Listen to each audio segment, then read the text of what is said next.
solid proof of an external explosion. Your thoughts? Mr. Stalcup is wrong. There is no solid proof. There's no evidence whatsoever that supports his theory.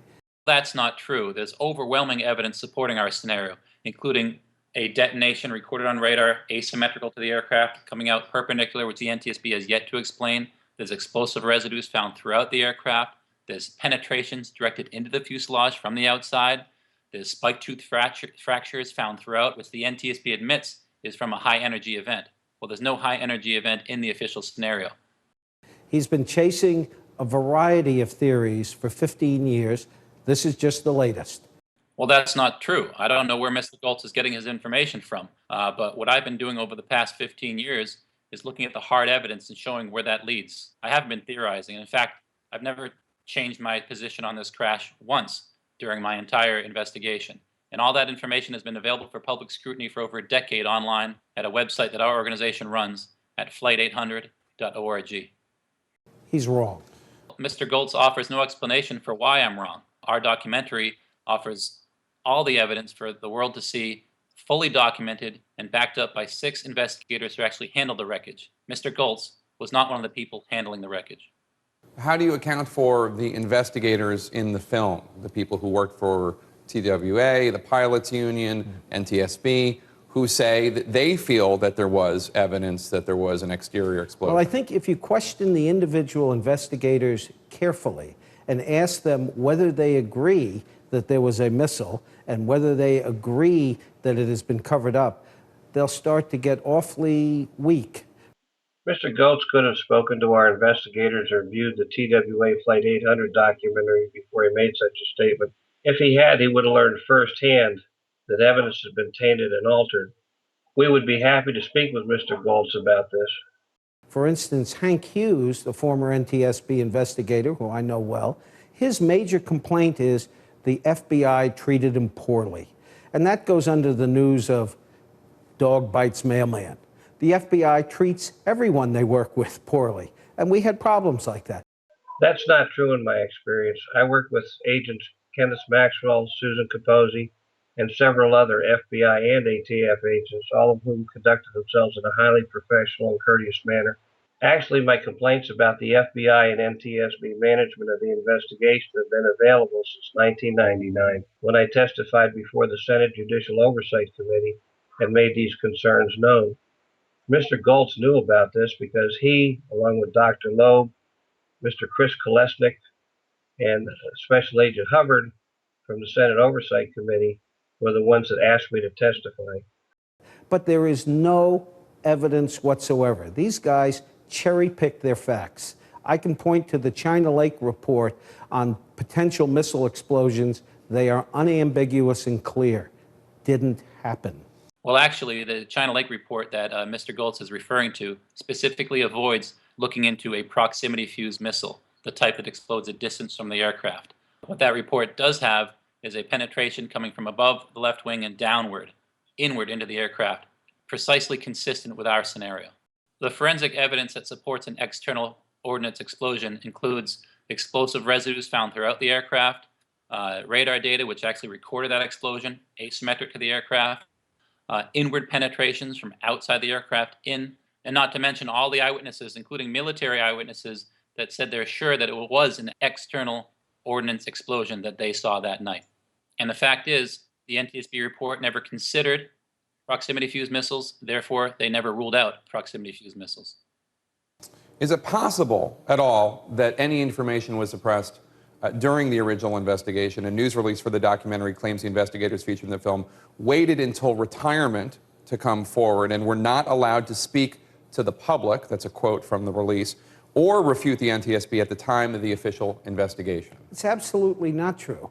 Mr. Hughes was given whistleblower protection and was called to testify before the Senate Judiciary Committee. Mr. Goelz's comment begs the question, why, if the FBI and NTSB urged me to testify at the hearing, would I need whistleblower protection? He was under complete protection. He had no constraints, and what he had to say was, the FBI didn't treat me right. I didn't say that. Again, Mr. Goelz has misconstrued the facts. What I testified to at the Senate Oversight Committee hearing was the FBI's mishandling and tampering with evidence. The filmmakers are submitting a petition asking for the NTSB to reopen the investigation based on what they call new evidence. Do you think that that's a legitimate request? Is there any value whatsoever, do you think, in reopening this case? Well, they're free to, any citizen is free to ask the NTSB to look at an investigation again. The investigation is never officially closed, but they have to have new evidence. And frankly, I listened to their press conference, I've seen their movie, there's no new evidence. Well, that's inaccurate. Our investigation has determined there were 30 times more explosive hits than the NTSB looked into. The NTSB report mentions 3. Our investigation, which included interviewing the FBI agent who oversaw that testing, says there were about 100 or more. Now, why hasn't the NTSB looked into that data? This is new information which the NTSB should consider, along with some new eyewitness reports that we located directly from the FBI archives, which apparently never got to the NTSB. And these witness statements include those who saw a streak of light rising upward before the crash. This is simply that they don't like the interpretation or the analysis that was given to the existing evidence. That, frankly, is not enough. What Mr. Goelz isn't mentioning here is that if you can prove a finding is erroneous by the NTSB, that alone is sufficient to reopen the investigation. Our analysis, our documentary, has documented several analyses, several findings of the NTSB that are wrong. We have proof that they're wrong, and the NTSB is required by law, based on that, to reopen their investigation. What do you account for all the individuals who say they saw something heading towards the airplane? That's a great question. And we wrestled with the eyewitness issue for a long time. Here's what we know for sure. We know precisely when the event began. The data recorder, the voice recorder stopped, the signal from the plane stopped. We know where it began, and we know precisely where it ended. And we know that in between those 2 points was somewhere around 40, 42, 43 seconds. So we know that's what happened.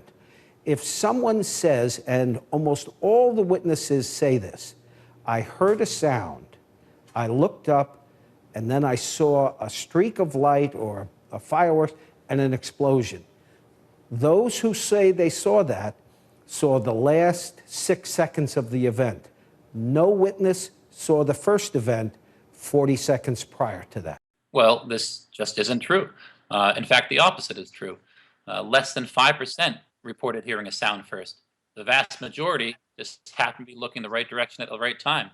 Those who saw a streak of light heard no sounds. They saw the streak of light go up. The vast majority of them, the first thing they did was see a streak of light. They didn't report hearing a sound until much later. This plane was 9 miles off the coast, so the sounds wouldn't have reached them until after the aircraft hit the water. And that's what they said. They see a silent object moving up, an explosion, and all the sounds came in much later. I don't know where Mr. Goelz is getting his information, but it's not from the official eyewitness reports. And there were witnesses that not only saw an object rise, but saw an object collide with the aircraft. Now, if you go back to where they were when they were seeing this event, you can actually triangulate and actually get an exact bearing line to where they saw the collision occur, and it's precisely where Flight 800 lost electrical power. Now, no one from the NTSB ever visited their location to get that critical information. Now, the question that we're asking is why, and we hope that they can reopen this investigation, revisit these eyewitness locations, and determine what they saw and where they saw it and when.